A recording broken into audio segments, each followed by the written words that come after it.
No Oriente Médio, aconteceu algo que pode mudar a dinâmica de toda a região. Os Estados Unidos, junto com Israel, atacaram alvos no Irã, levando meses de tensão a uma confrontação aberta. O Irã já respondeu com mísseis em direção a Israel e às bases americanas na região. E com isso, essa história deixa de ser vista como um ataque isolado, passando a ser o início de uma nova fase. Não se trata apenas do que foi atingido, mas sim do segundo e terceiro passo. O que Teherã e os mercados farão e qual o limite para o conflito se expandir para transporte, bases e energia. Na prática, isso já pode ser visto em duas coisas que são típicas dos conflitos modernos: o ar e o mar. No ar, houve fechamentos e desvios imediatos. Os mapas aéreos sobre o Irã e o Iraque se transformaram em áreas vazias, e as companhias aéreas cancelaram e redirecionaram voos por toda a região. E no mar, veio um sinal que diz mais do que 1000 recomendações. A Grécia pediu para que seus navios evitassem rotas de risco, incluindo o Golfo Pérsico, o Golfo de Omã, o Estreito de Hormuz e a parte norte do Mar Arábico. Isso não é pânico nas redes sociais. Isso é um aviso direto de que sobretaxas de riscos, seguros e nervosismo na logística podem disparar imediatamente. E é aqui que surge a pergunta mais perigosa, que assusta tanto os mercados quanto os governos. O Irã vai usar sua alavanca mais poderosa no Estreito de Hormuz? A posição da Rússia e suas opções. Para a Rússia, a situação em torno do Irã não é um conflito regional distante, mas um evento que a afeta de forma indireta, porém perceptível.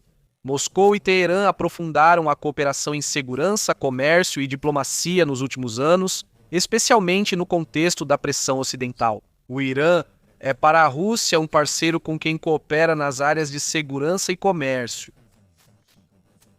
No contexto da pressão ocidental, o Irã é um parceiro com quem coopera nas áreas de segurança e comércio, tendo o Irã um significado estratégico mais direto.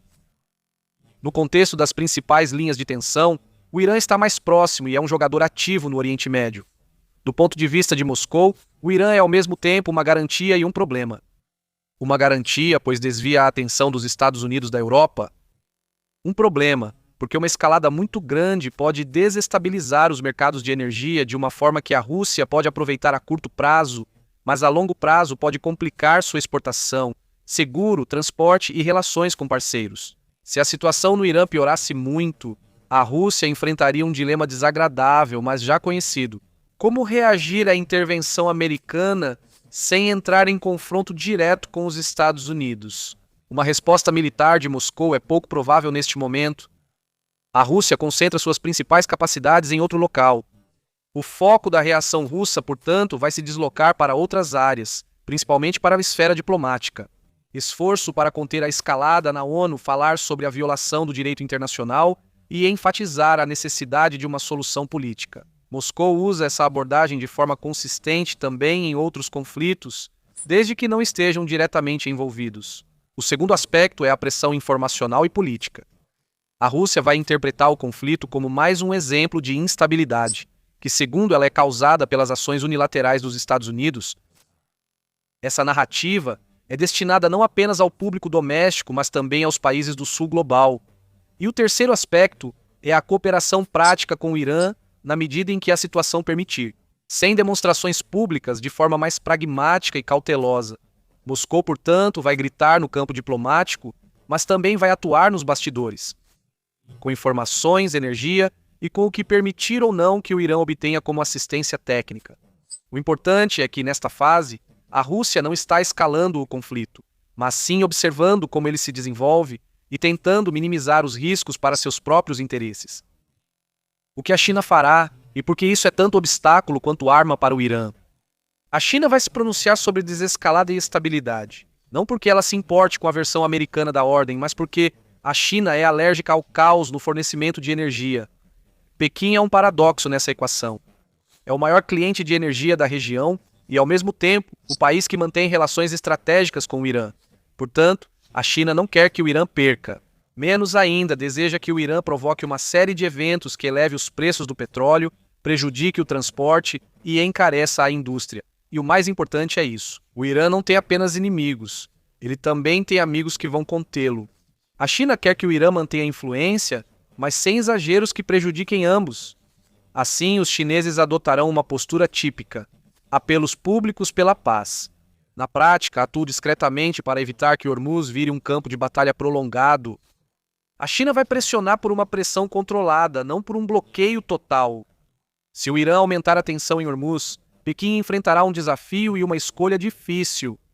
Ou permite que sua economia sofra, ou pressiona o Irã mais do que Teherã espera de um parceiro. A alavanca mais forte do Irã.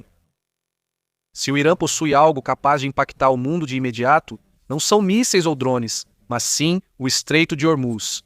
Por esse corredor marítimo passa 1/5 do comércio mundial de petróleo e boa parte do gás natural liquefeito.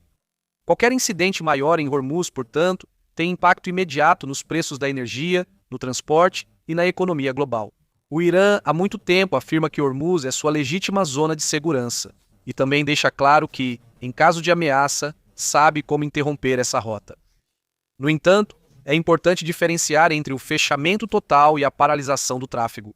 O Irã não conseguiria fechar completamente o Estreito de Hormuz sem um confronto militar direto com os Estados Unidos e seus aliados. Isso significaria uma escalada imediata que Teherã, assim como Washington, reconhece como extremamente arriscada. O que é muito mais realista é uma pressão controlada.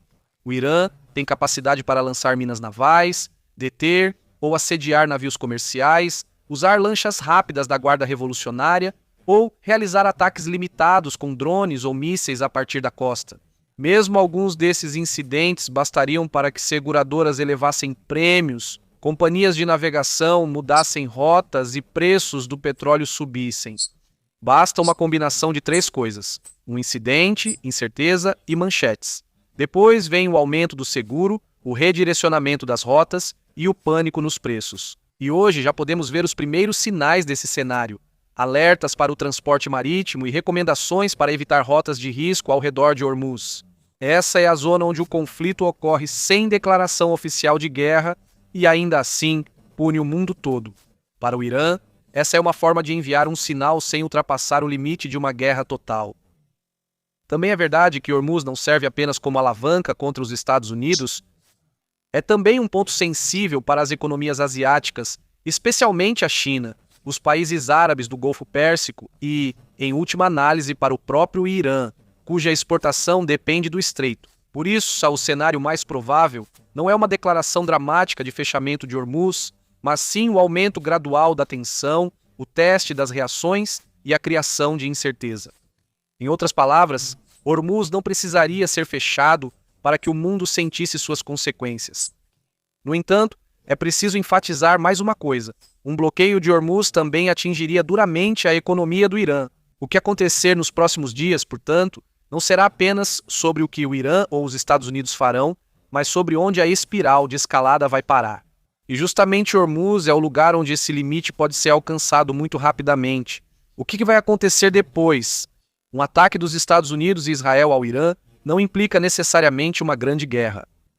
Isso implica entrar em uma fase onde cada decisão tem consequências globais, e grandes danos podem ocorrer sem batalhas, através do transporte, preços, seguros e pequenos incidentes que mudam o comportamento do mercado.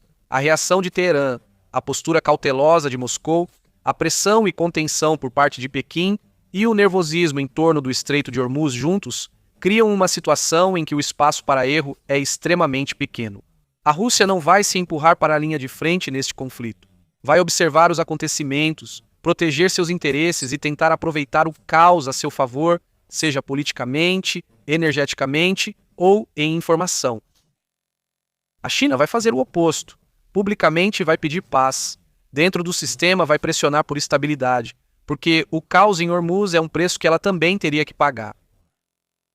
O Irã, por outro lado, possui ferramentas que podem não parecer guerra, mas seu efeito pode ser comparável, e é exatamente por isso que o próximo período será decisivo. Não pelos grandes discursos, mas pelas ações concretas. Se a tensão conseguirá ser mantida abaixo do limiar de um conflito aberto, ou se o mundo dará mais um passo em direção a uma escalada mais ampla. Isso será revelado nos próximos dias.